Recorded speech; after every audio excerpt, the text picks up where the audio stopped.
You know that time of night you've had your dinner and enjoyed it, and you've had a cup of tea and enjoyed it, and you think, I'm not tired, I'm going to get back up the ladder and I'm going to do another little bit. And you grab a bit of sandpaper and all you're doing is you're taking the edge off some of the dodgy bit of filling and what have you. And of course, what happens? Yes, I'm going to take another step on the steps. Oh dear. Yeah, what happens is you run your sandpaper over and a big chunk falls out and you think,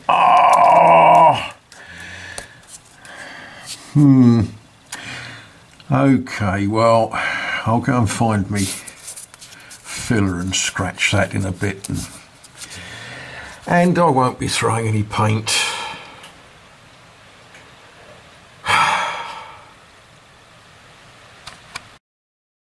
Yeah, so make the hole a bit bigger with some sandpaper, score it thoroughly so that the filler sticks this time. I'll go and find me filler and make that good.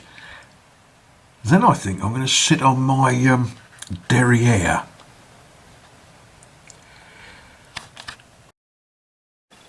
Yes, from time to time I sort of say to you, oh, it's raining, I can't do gardening. I've got plenty to do. Now, earlier today we was in my bathroom doing a little bit. There's plenty of other little bits in the bathroom to do, but this is part of the kitchen. Now, if you are one of those unfortunate people with nothing to do and you've watched every one of my videos, you'll remember that there used to be a yellow ceiling that had got cracks in it. When I took the ceiling down, we exposed these beams. Yeah, I had thrown plaster on the wall, never painted it, never got round to painting it. So what do? Well, you put old second-hand kitchen cabinets up because you need somewhere to keep your chocolate biscuits. And then what you do is you put things up there. So you never remember that that bit of wall has never been painted.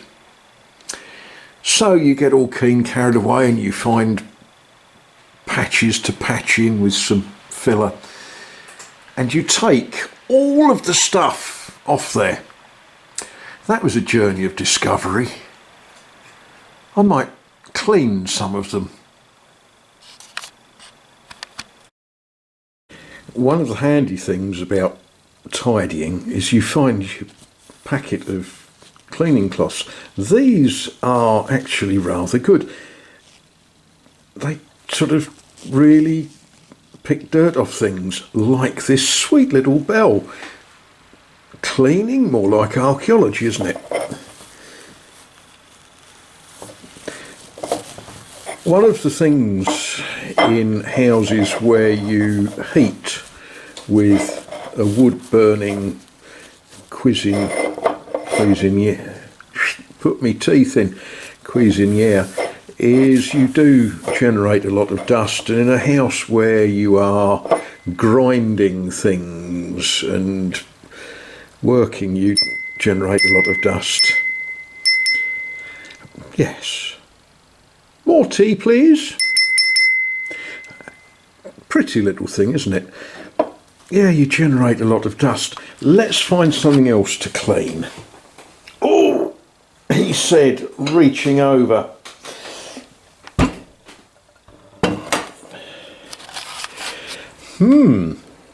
A soup bowl. Soup bowl or oop bowl? Soup bowl. Yeah. What happens when we go? Okay then. Right. But I'm going to cut this video short and actually do stuff like cleaning.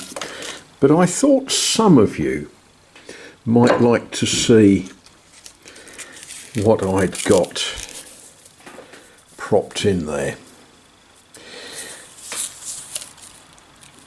suffered a little bit because it's been with me now for, 6 years? Palm Sunday, one of the traditions that churches in England certainly have, is the priest, the vicar, will bless a cross that is made out of palm leaves and invite all of the faithful to take one.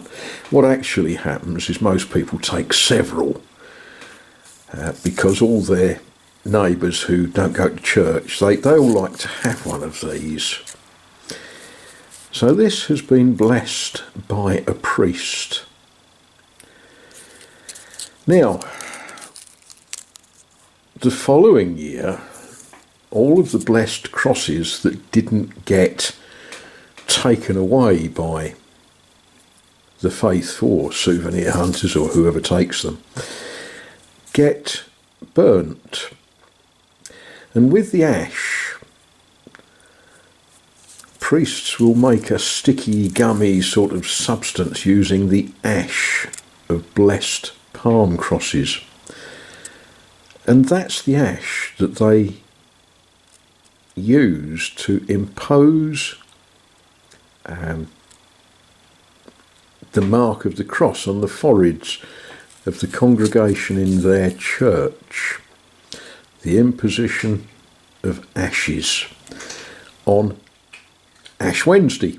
That's why it's called Ash Wednesday. Or here in France, Cendre. This one escaped the burn and, well, it will be kept.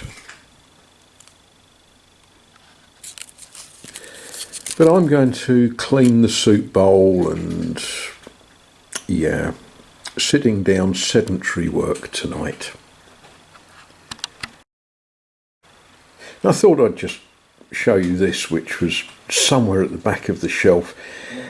This is a little gizzard sort of keepsakey sort of thing that you will find in many, many houses.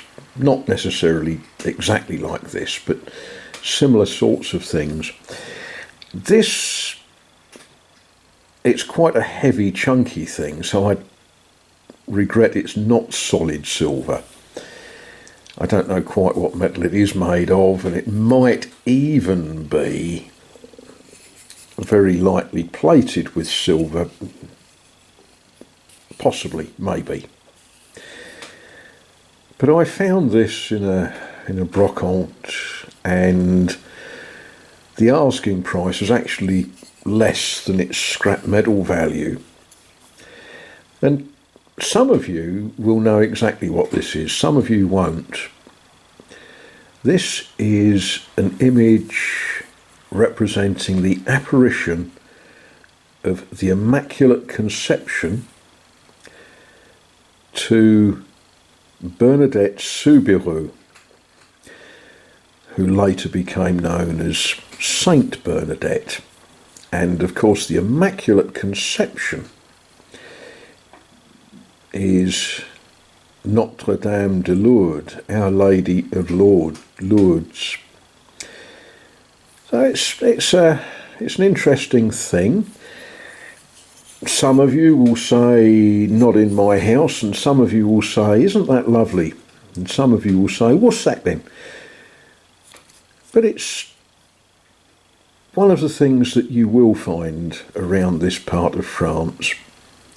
People that go to Lourdes very often want souvenirs to bring back to give to Auntie Flo and cousin Nessie or whoever. And a little image of the Immaculate Conception appearing to Bernadette in the grotto at Lourdes.